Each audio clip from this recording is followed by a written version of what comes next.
Niki with the Wellspring Group.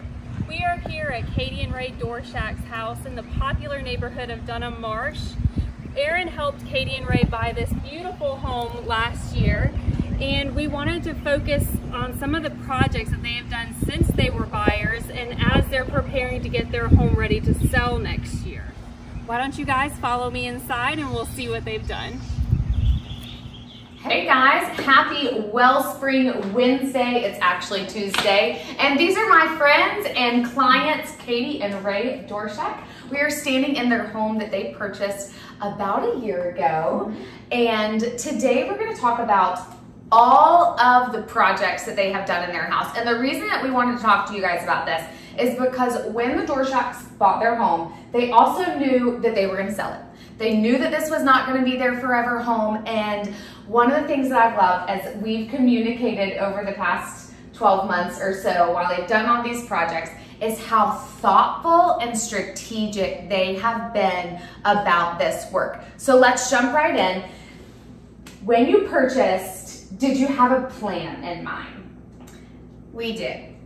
We actually started making plans before we purchased because it was our rental. That's right. So we bought it, we were living in it, and we just wanted to make it more useful for our family. Sure. We wanted it to stand out a little bit more because all of the houses in the neighborhood kind of have the same feel. Totally understand. My neighborhood too. So we just kind of wanted it to stand out a little bit.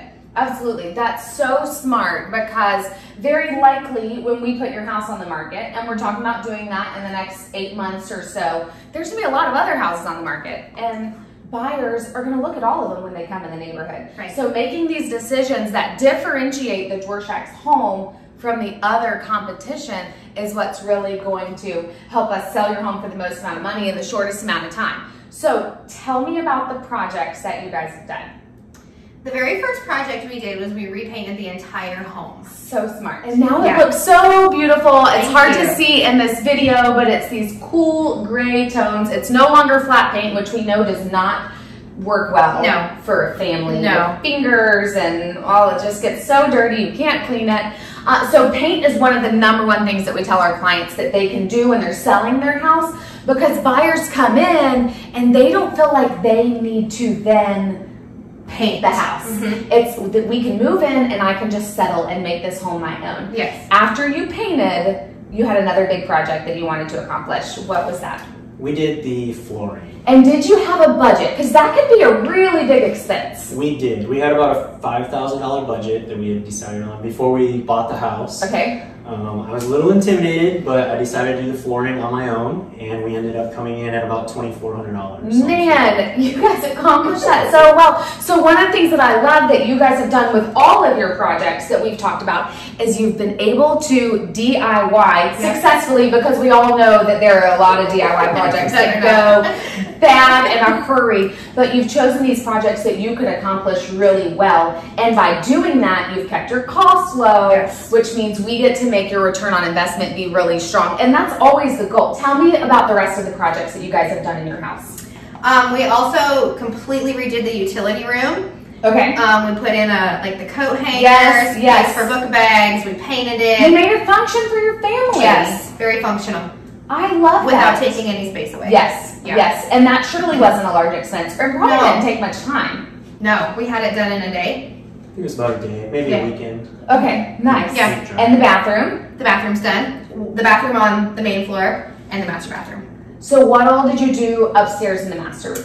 Well, we knew we wanted a backsplash for the garden tub so that the wall wouldn't get water damage. So smart. I couldn't find one that I loved, so we built one. He's so handy! I'm so impressed, Ray. And that just goes back to keeping it all at home, being able to keep that cost low and accomplish these things on your own terms, and being able to maximize that return on investment. Yeah. Okay, guys, last thing that I want you to tell me is how you decided what you were going to do in the home. most of our projects came back to the functionality. We try to improve the space. For example, in the laundry room, we just had the little wire shelf that doesn't hold much. Wire shelves are my nemesis. They're not great. So we put up a couple cabinets and some shelving in there. Yeah. Really improve the amount of stuff you can hold, really make it look a lot better. Just things to make the home function better. That's such a small thing that goes a really long way. Yeah. What else did you guys do that really capitalized on function for your family? We really needed new flooring. When we moved in, there was 3 different types of flooring. We had carpet, I remember. We had carpet, linoleum, and wood, and we just wanted something that was more durable, waterproof, kids could run and jump and play, and that would just hold up and last longer. And you guys picked the perfect product for Thank that, you. that's for sure. Okay, anything else that you guys prioritize when making these decisions? Cost.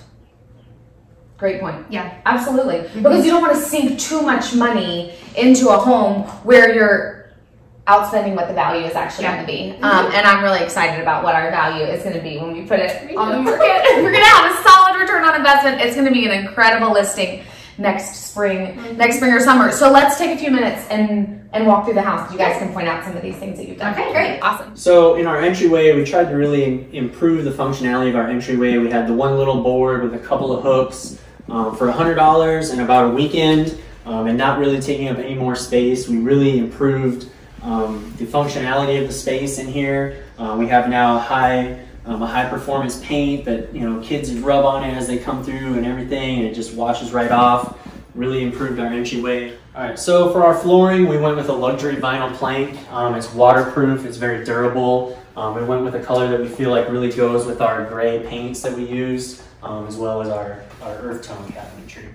So this is our most recent project. We had a big cabinet here, and it kind of blocked off the window, so when you came in, it was kind of closed off right here, and I just wanted it open since we have a very open floor plan. So I showed my husband the idea of these open floating shelves, and we just went with it. I saw it on Pinterest. We had a weekend where we didn't have any plans. We could go to the beach, or we could do a DIY project, so we chose a DIY. This is the third project that we decided to do. This is the master bath. We did replace the flooring in here as well with the same flooring that we have downstairs. And we wanted to put some sort of backsplash up so that we wouldn't get water damage on the wall. We looked for quite a while for a backsplash that we could just simply apply, but we didn't fall in love with any of them, so we built our own. So we have a solid wood backsplash that has durable paint on it, and we have sealed it. Thanks for tuning in to Wellspring Wednesday, and a special thanks to the Dvorak family. We'll see you guys next week.